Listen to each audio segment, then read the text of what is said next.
and let us all do we can to build a better future. Now, Daniel, you got a story for the people.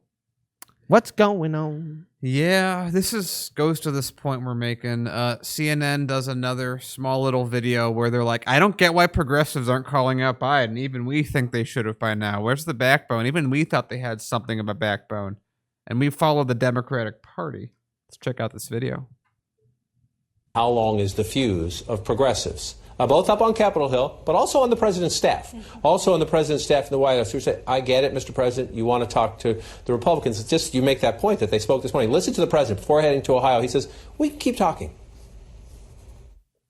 I told her we have to finish this very soon. And there's another Republican group that also wants to talk. And but we're going to have to close this down soon.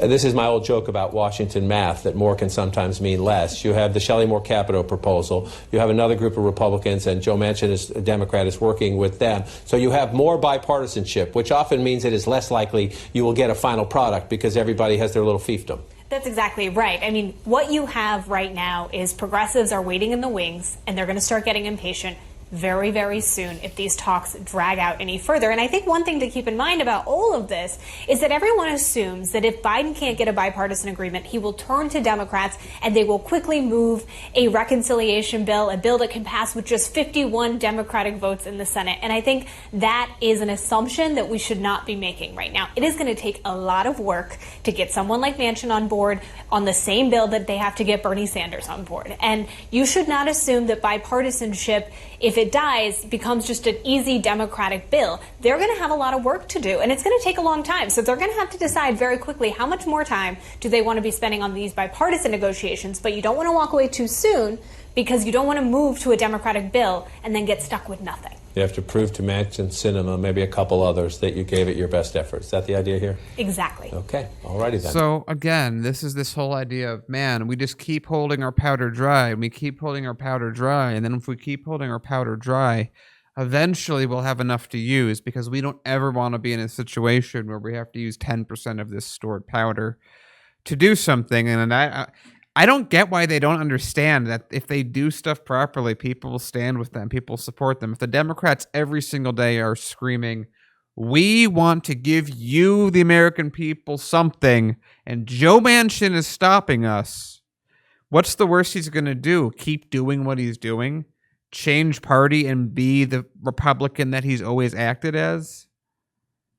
So here's the thing. Again, this is why it's impossible to try and reform the Democratic Party or Republican Party from within.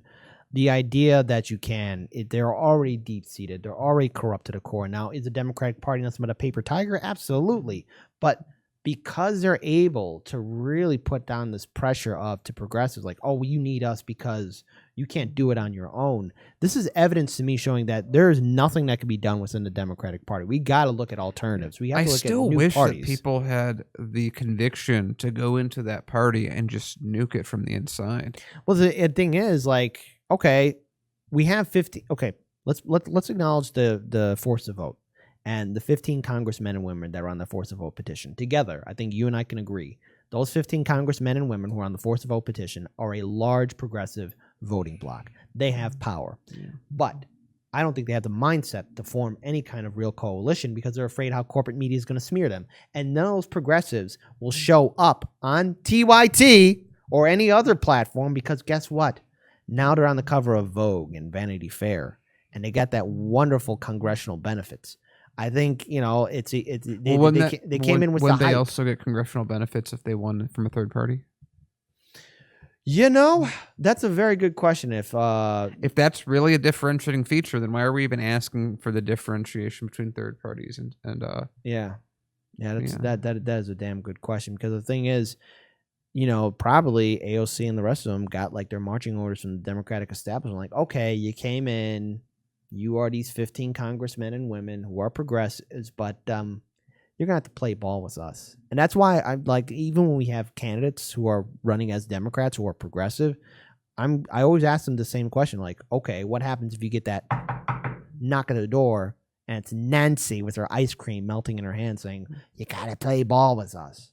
I'm always wondering, like, what will it take for you to compromise? Because I'm just expecting a Democrat to just compromise with the DNC establishment, and there's no point. There's no point of doing anything. And so the thing is, good luck, Democrats, in 2022 in inspiring the Great Alliance after you guys browbeated people in 2020 and in 2016 that you got to vote blue no matter who. Vote blue no matter who doesn't do anything. Look, they forgot all about the kids in cages. $15 minimum wage increase didn't happen. Nothing happened. Nothing has fundamentally changed.